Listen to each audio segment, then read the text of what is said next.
chiqdimda, endi o'zimni sinfdoshimga ketganman. Qaynonam ham tug'ib berdi, qaynonam uchun ham tug'ib berishim kerak, erim uchun ham tug'ishim kerak, o'zim uchun ham tug'ishim kerak. Keyin shu men o'yim bo'ladi. Keyin men rosa xudda o'yladim. Keyin bo'ya tekshirtirsak, sizda marka 10 cm, 8 cm miyoma bor sizda.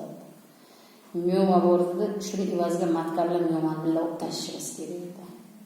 Keyin men bergan, hozir mana o'ziga qog'ozni olib kelyapman-da, 2-aprel kuni mana nimaga tushganman. O'ziga tushganman, 2-fevral kuni.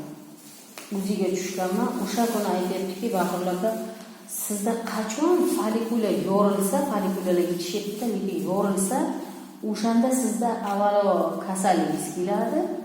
Bundan keyin siz beremenlik bo'lishga, keyin kasal bo'lsangiz siz beremenlik bo'lasiz. Sizni shunaqa назначение qilyapti-da mana. Keyin shu bilan 2-aprel kuni aytdi, makeratsiyani qabulda. Umidsizlanib turib telefon qildim. Keyin shunga ham bitta ketib qoldim. Keldim. Shunga o'ylayotganim, qismda pulim bor, shaqirib pachka oldim, bitta pachka oldim 60 ta. 2-aprel kuni kelgan bo'lsam, 6-aprel kuni menstruatsiya bo'ldi. 6-aprel kuni keldi. 16-aprel kuni 16 o'tdi, 16 o'tdi, 10 kun o'tdi. Короче, 2-mart kuni qo'yni mayni boshim og'rib yurdi, borsam ham beraman. 27 kun короче ichdimda bittani. Keyin shu bilan ichmay yurdim. Beremenlik bo'ldim, bo'ldi, ishim bitta dedimda. Ichmay yurdim, mana igze bo'lib qopti yana. Igze bo'ldi, igzeni keyin bo'y miyomaga ichib yuravermaganman-da.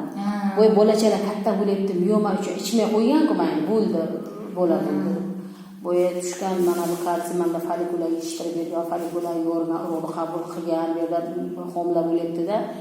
Endi menga kecha Toshkentdan kelgan professor tushuntiryapti sizda.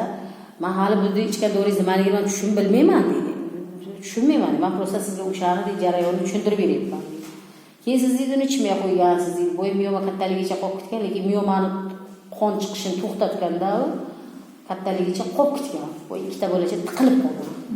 Bittasi o'smay qoldi. Keyin 6-may kuni kecha bittasini abort bilan o'ldirdik. Bittasi qoldi, endi bittasi uchun miyomani bo'ldi, surilib ketishi uchun dalish yana ichini bugun kelgan olishga majbur bo'ldim, oldim bugun. Yo, ichishga, до конца ichish kerak. Mayda, bo'ldi, dedi,